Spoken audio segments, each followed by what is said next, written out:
Étant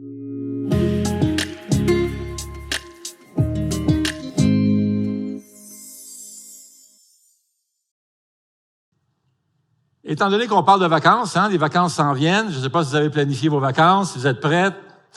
On voit plein de photos sur vidéo ou des vidéos de vacances qui circulent dans les médias sociaux. Les gens sont contents de se fixer l'objectif d'aller en vacances, soit d'aller dans le sud, soit aller faire du camping. Alors, c'est le temps des vacances. Alors, on planifie des vacances et c'est un bel objectif de famille. Mais vous savez, que l'on parle de vacances, qu'on parle de carrière, qu'on parle de travail, qu'on parle de projet de rénovation, c'est important de se fixer des objectifs. D'ailleurs, c'est très populaire maintenant d'entendre sur YouTube, Facebook, TikTok et tout ça, des conférences qui nous expliquent comment mieux faire des objectifs et comment les atteindre. Lorsque j'étais à Boston, j'étudiais à Boston, et puis notre professeur, Haddon Robinson, nous rencontrait chaque année, ça a été 3 ans, et puis chaque année, on était une cohorte de 24 étudiants, et il nous demandait, premièrement, de se fixer 3 objectifs pour l'année qui venait. Alors, un objectif pour la famille, un objectif pour le travail, puis un objectif pour notre formation personnelle. Et il nous rencontrait, il prenait le temps de nous rencontrer dans son bureau, chaque étudiant, parce que c'était très important pour lui de nous encourager, nous coacher et vraiment s'assurer qu'on puisse avancer à atteindre, à poursuivre ces objectifs-là.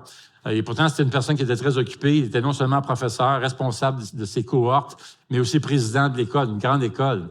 Mais c'était important pour lui de se fixer des objectifs. Mais certains chrétiens, par contre, ne croient pas à ça. Ils disent qu'on ne devrait pas se fixer des objectifs, qu'il faut laisser le Seigneur diriger. Ils disent que se fixer des objectifs, c'est un manque de foi. D'ailleurs, certains croient que c'est un manque de maturité spirituelle que de se faire des plans. Et je l'entends de temps en temps. Je l'entends vraiment, là. C'est vraiment quelque chose qui ressort de temps en temps. Et je dirais qu'une bonne partie de ces gens qui croient cela, qui voient d'un mauvais œil de planifier, d'organiser, puis de fixer des objectifs, se basent, entre autres, sur le passage que nous allons lire et regarder ensemble ce matin. Mais avant d'aller voir cela, de voir ce passage, j'aimerais qu'on puisse prier et remettre le restant de cette matinée au Seigneur. Eh bien, Seigneur notre Dieu, on veut te remercier de tout cœur pour cette belle Église, cette belle famille et tout ce que tu as fait dans la vie de ces personnes qui sont ici. Chaque personne a une histoire de ta grâce et les évidences de ta grâce sont très évidentes, juste à écouter les histoires de chacun. Merci Seigneur. Merci pour les Parillots, pour ce couple missionnaire et on te prie de les bénir. On te prie aussi d'ouvrir nos cœurs ce matin, nous permettre par l'aide de ton Esprit Saint de faire ta volonté, de suivre ta parole avec joie. Alors parle-nous alors qu'on ouvre cette portion des Écritures ce matin, parce qu'on te le demande au nom de Jésus. Amen. Alors je vous invite à tourner, si vous avez votre Bible, on va tourner dans Jacques. Et ce matin, le passage que nous allons lire, c'est Jacques, chapitre 4. Et nous allons lire les versets 13 à 17. D'accord? Jacques 4, 13 à 17. À vous maintenant qui dites aujourd'hui ou demain, nous irons dans une telle ville, nous y passerons une année, nous y ferons des affaires et nous gagnerons de l'argent. Vous qui ne savez pas ce qui arrivera demain. En effet, qu'est-ce que votre vie? C'est une vapeur qui paraît pour un instant et qui disparaît ensuite. Vous devriez dire au contraire, si Dieu le veut, nous vivrons et nous ferons ceci ou cela.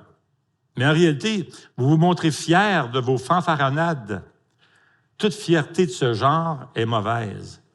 Si donc quelqu'un sait faire ce qui est bien et ne le fait pas, il commet un péché. Eh bien, nous sommes toujours dans notre série sur la maturité spirituelle. Nous sommes en train de voir les marques de maturité spirituelle dans la lettre de Jacques. Et la marque de maturité spirituelle que nous voyons dans le passage d'aujourd'hui est de faire la volonté de Dieu. D'ailleurs, Jacques commence en disant qu'il est ridicule d'ignorer la volonté de Dieu. Ultimement, Jacques est en train de parler de la vision du monde. Jacques commence cette section en reprenant l'attitude de certaines personnes qui étaient arrogantes, qui faisaient partie de l'Église et qui étaient à l'aise financièrement. Il n'est pas en train de reprendre ces personnes parce qu'ils sont riches. Non, Dieu choisit de bénir certaines personnes avec cette capacité de faire de l'argent, faire du profit. Et ça, c'est très bien. C'est pas ça le problème. L'attitude dont parle Jacques ici s'adresse à quelques personnes arrogantes qui pensent et agissent sans tenir compte de Dieu, sans se référer à Dieu, sans se soucier de la volonté de Dieu. On pourrait appeler cette attitude de l'athéisme pratique. Le problème avec ces personnes riches, mais arrogantes, c'est qu'elles ne tiennent pas compte de Dieu. Et cela relève d'une vision du monde tout à fait erronée. C'est une vision du monde qui met Dieu de côté, marquée par une confiance en soi qui est présomptueuse et prétentieuse. Jacques s'adressait à des gens d'affaires qui faisaient partie de l'Église. Ils discutaient de leurs affaires, de leurs projets, et se vantaient de leurs projets, mais Dieu ne faisait pas partie de leurs discussions. Regardez leur attitude. Verset 16. Mais en réalité, vous vous montrez fiers de vos fanfaronnades. Toute fierté de ce genre est mauvaise. On peut lire dans une autre traduction, Jacques 4,16, qui dit « Alors que vous, vous êtes fiers de vos grands projets et vous vous en vantez, sachez qu'un tel orgueil est coupable. » Dans la version second 21 que nous voulons lire tantôt, le mot « fanfaronnade », c'est le même mot qu'on va retrouver dans 1 Jean 2 lorsqu'il parle de l'orgueil dû aux richesses. C'est pas la richesse le problème. C'est cet orgueil. Dans 1 Jean 2, 15, par exemple, nous pouvons lire « N'aimez pas le monde, ni ce qui est dans le monde. » C'est pas dit ici, maintenant, n'aimez pas les personnes. On parle pas de ça, on parle du système. D'ailleurs, on va le définir plus loin. N'aimez pas le monde, ni de ce qui est dans le monde. Si quelqu'un aime le monde, l'amour du Père n'est pas en lui. En effet, tout ce qui est dans le monde, c'est-à-dire, alors il va qualifier, la convoitise qui est dans l'homme, la convoitise des yeux et l'orgueil dû à la richesse, vient non du Père, mais du monde. Or, le monde passe, sa convoitise aussi, mais celui qui fait la volonté de Dieu demeure éternellement. Jacques parle donc d'un groupe de personnes qui mesuraient leur succès en fonction de leur capacité, de leur ingéniosité de faire des affaires, de brasser des grosses affaires, mais sans tenir compte de Dieu. C'est pour cette raison que Jacques dit « Toute vantardise de ce genre est mauvaise ». Maintenant, il n'y a pas de problème à faire de bonnes affaires. Certaines personnes ont le don de prendre 1 pièce et en faire 10, d'autres de prendre $1 et en faire 100. Bravo! Jacques ne reproche pas ces gens d'affaires, leurs projets, ni même leur désir de faire du profit. C'est donc une mauvaise façon d'interpréter ce passage si on pense que Jacques est en train de critiquer la richesse ici. Bien des hommes de Dieu et des femmes de Dieu dans la Bible étaient très riches, mais ils étaient consacrés à Dieu. Une autre erreur d'interprétation que l'on entend chez certaines personnes, c'est que l'idée que Jacques serait en train d'interdire aux chrétiens toute forme de planification ou de faire des objectifs ou encore de se préoccuper de l'avenir. Mais Jacques n'est pas en train de condamner le fait de prendre une assurance vie, par exemple, ou d'épargner pour la retraite. J'ai déjà entendu ça, quelqu'un dit « Moi, je ne mets pas de l'argent de côté pour ma retraite. Ah, le Seigneur va pas voir. » On voit dans le livre des Proverbes plus d'une fois la sagesse de mettre de l'argent de côté, mettre de l'argent de côté pour des situations d'urgence et tout ça, de bien gérer ses sous, son argent. C'est tout à fait biblique, ça. Donc, le mal qui est reproché ici, en fait, est tout simplement de mener sa vie en oubliant Dieu. Il dit que l'un des pires péchés, l'un des plus graves, c'est d'oublier Dieu, ne pas en tenir compte, de mener sa vie en oubliant Dieu, en l'ignorant. Il n'y a rien de pire que de se sentir ignoré. Alors imaginez ignorer Dieu, notre Créateur. Parce que lorsque l'on est ignoré, on est traité comme un moins de rien, un rien du tout. On est traité comme du vent. C'est pourquoi dans l'Ancien Testament, on voit souvent que l'un des grands péchés que Dieu dénonce est de l'oublier, justement, de passer à travers la vie en l'oubliant, en ne tenant pas compte de lui. Psaume 9, 17 dit ceci, « L'Éternel se fait connaître, il fait droit, il prend le méchant à son propre piège, que les méchants rejoignent le séjour des morts avec toutes les nations qui oublient Dieu. » Voyez-vous, le méchant ici décrit est celui qui ne tient pas compte de Dieu, qui oublie Dieu, qui l'ignore. Et c'est ce que Jacques est en train de dire ici. Oublier Dieu est mauvais, ne pas se soucier de sa volonté est mauvais. Il leur dit, écoutez, cette attitude est ridicule. C'est ridicule d'ignorer Dieu, d'ignorer la volonté de Dieu. Et tout d'abord, c'est ridicule parce que Dieu seul est omniscient. Il est le seul à tout connaître. Verset 13. À vous maintenant qui dites aujourd'hui ou demain, nous irons dans telle ville, nous y passerons une année, nous y ferons des affaires, nous gagnerons de l'argent. Vous qui ne savez pas ce qui va arriver demain. Personne ne sait ce qui va arriver demain. Jacques s'appuie sur le proverbe 27 qui dit ceci, verset 1. Ne te vante pas du lendemain, car tu ne sais pas ce qu'un jour peut amener. C'est être vraiment présomptueux que de dire que nous allons faire ceci ou faire ça, voyager, faire ceci, sans se référer humblement à Dieu. Jacques revient au thème de son premier chapitre, encourageant les riches croyants à ne pas se vanter de leur propre réalisation, mais plutôt à mettre leur confiance en Dieu.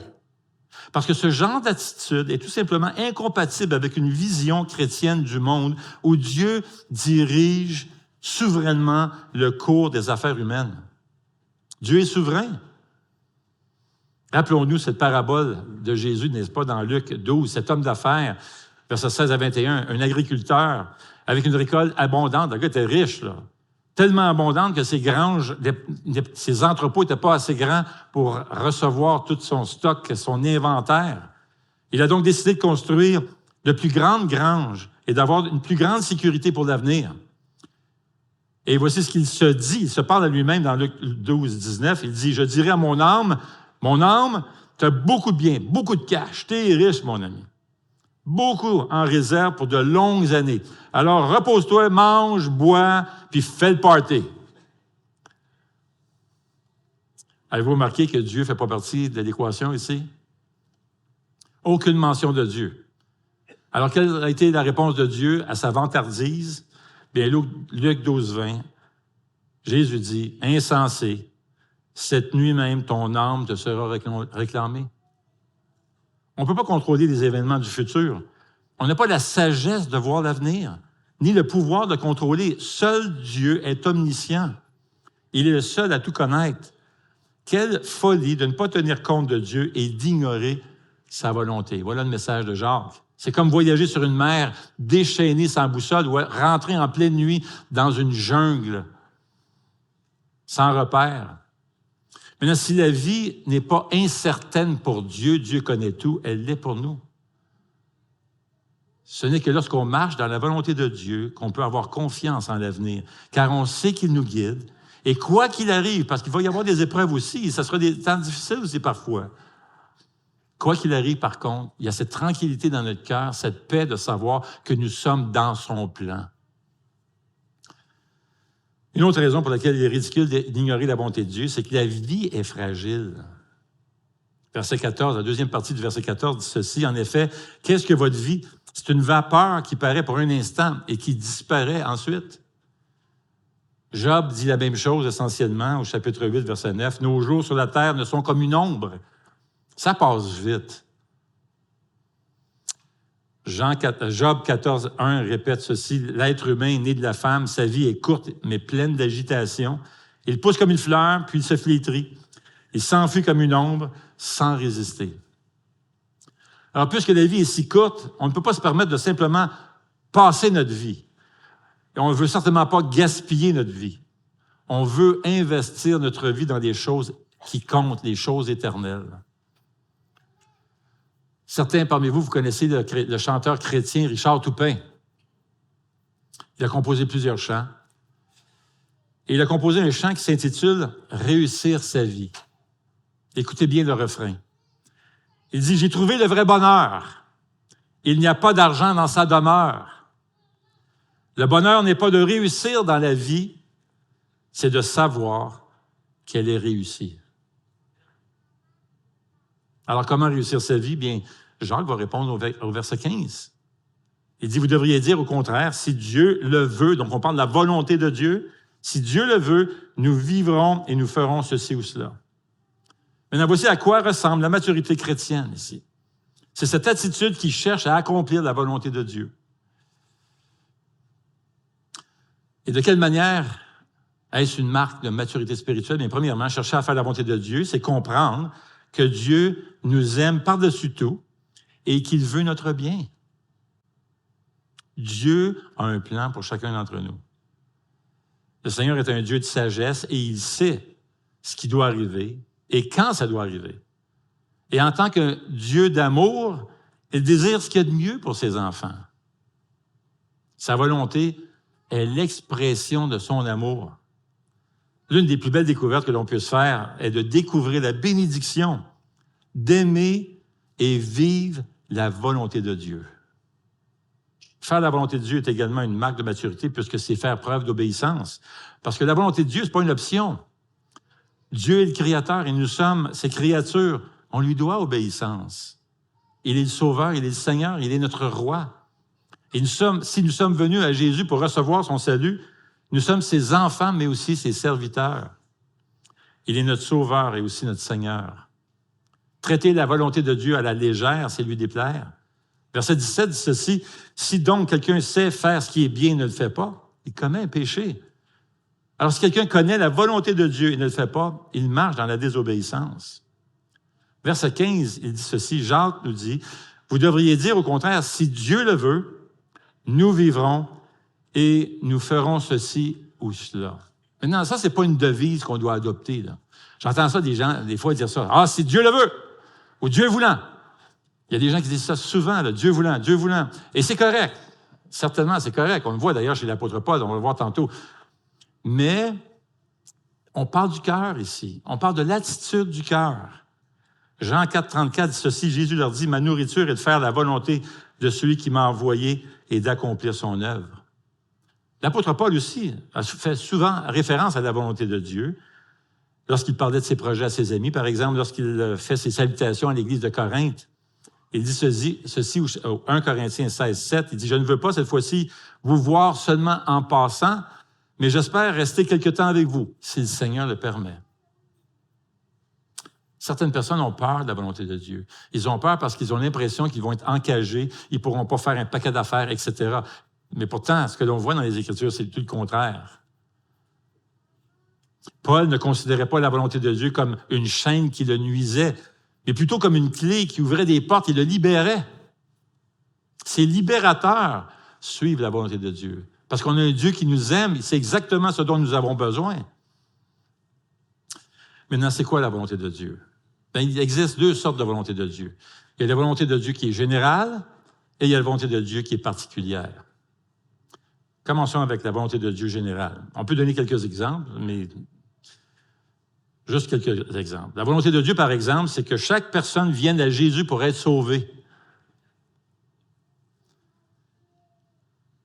Et si tu n'es pas chrétien encore, tu chemines, tu réfléchis, tu as fait quelques pas de foi, tu es là, tu avances un petit peu, tu viens voir, tu sondes, tu explores, tu veux découvrir. Mais sache que la volonté de Dieu pour toi, c'est que tu viennes à Jésus, que tu ouvres ton cœur, humblement, tu reçoives Jésus-Christ comme ton sauveur personnel.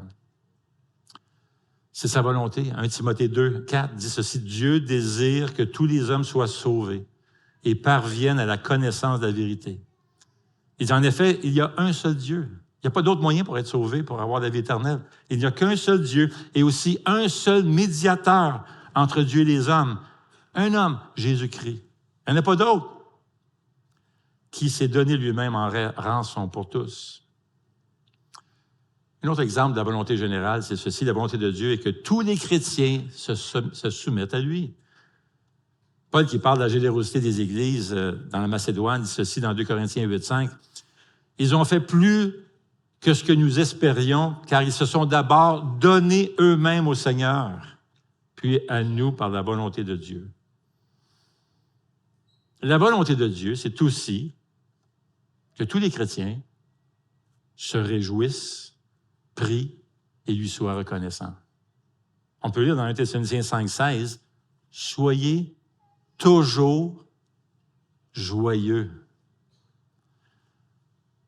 Nous avons raison d'être joyeux. Si tu es en Jésus-Christ, bon sang que tu es riche spirituellement. L'apôtre Paul parle de 1 Éphésiens 1 qui dit « Nous avons été bénis de toutes les richesses spirituelles. » Et quoi qu'il arrive dans notre vie, que nous passons par travers des épreuves et tout ça, il y a toujours lieu de se réjouir à cause de toutes les bénédictions et les bontés de Dieu envers toi.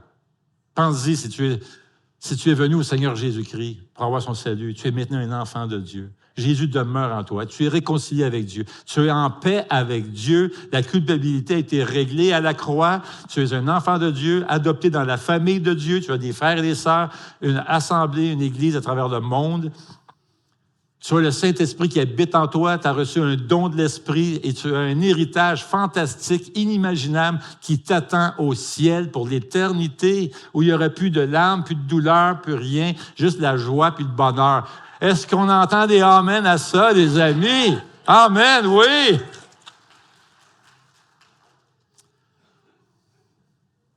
Soyez toujours joyeux. Priez sans cesse, la volonté de Dieu. Maintenant, je sais qu'il y a des nouveaux ici qui commencent à lire leur Bible, puis là, vous entendez ça, prier sans cesse, ça veut dire que je vais passer 24 heures sur 24 à prier. Non. Cette expression-là, prier sans cesse, c'était une expression qu'on entendait dans ce temps-là pour des gens qui toussaient. On disait, ils toussent sans cesse. Maintenant, la personne ne commençait pas le matin à 8 heures, puis finissait à 11 heures quand c'était le temps d'aller se coucher. Non, c'était à travers la journée, il toussait. De la même manière, Dieu veut que de temps en temps, tu pries, tu y parles, tu as cette communion avec lui. Voilà. Prie sans cesse. Dis-le à ton voisin, là, prie sans cesse. Oui. Et exprimez votre reconnaissance en toutes circonstances, car c'est la volonté de Dieu pour vous en Jésus-Christ. Alors, chaque prescription de la Bible adressée aux croyants fait partie de la volonté de Dieu. C'est la première sorte de volonté de Dieu, cette volonté générale, mais aussi la volonté de Dieu qui est particulière. Dieu n'appelle pas chacun d'entre nous à accomplir le même travail dans la vie ou exercer le même ministère. Nous avons des dons différents. Cette partie de la volonté de Dieu est taillée sur mesure pour chacun d'entre nous. Si vous êtes un enfant de Dieu, vous êtes venu au Seigneur Jésus, vous avez reçu un don. Oui, un don du Saint-Esprit. Ça, c'est une capacité surnaturelle, divine, qui t'a été donnée pour accomplir une œuvre spéciale. Et ça t'appartient, ça. C'est toi, ça. Dieu t'a donné ça. Maintenant, Corinthiens 12, 4 en parle. Ça dit ceci, il y a diversité de dons, mais le même esprit, diversité de services, mais le même Seigneur. Or, à chacun, la manifestation de l'Esprit est donnée pour le bien de tous. En effet, à l'un est donné par l'Esprit une parole de sagesse, à un autre une parole de connaissance, voyez-vous, selon le même Esprit, et ou à un autre, la foi, par le même Esprit. Mais toutes ces choses, c'est un seul et même Esprit qui les accomplit, en les distribuant à chacun en particulier comme il veut. Au fil des années, plusieurs personnes sont venues me voir, me demander, Normand, comment je fais pour connaître mon don? Ben, ça, c'est une question qui est récurrente, c'est classique. On veut connaître notre don. Alors, comment on fait ça? Il y a 3 manières. Premièrement, tu aimes ça l'exercer. Tu aimes ça exercer ton don. Maintenant, certains dons, il y a comme ce qu'on appelle en anglais un learning curve. Il y a un apprentissage. Et peut-être qu'au début, tu vas trouver ça comme bizarre. Tu sais, comme il y a des gens, peut-être, des fois, ils ont un don d'enseignant. Il y a un paquet de dons, mais des fois, un don d'enseignant. Puis, tu sais, la personne va enseigner en avant, là, puis,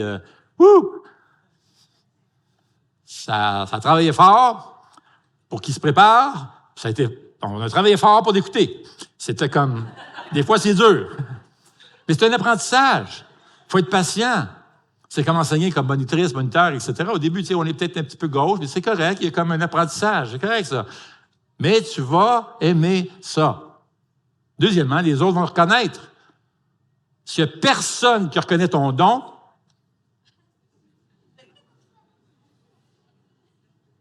j'ai le don de prêcher.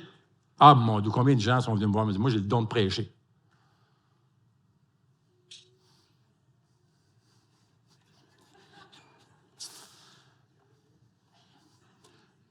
Les autres le reconnaissent. Troisièmement, il y aura des fruits. Il va y avoir des fruits. Et ça commence comment? Comment tu fais ça?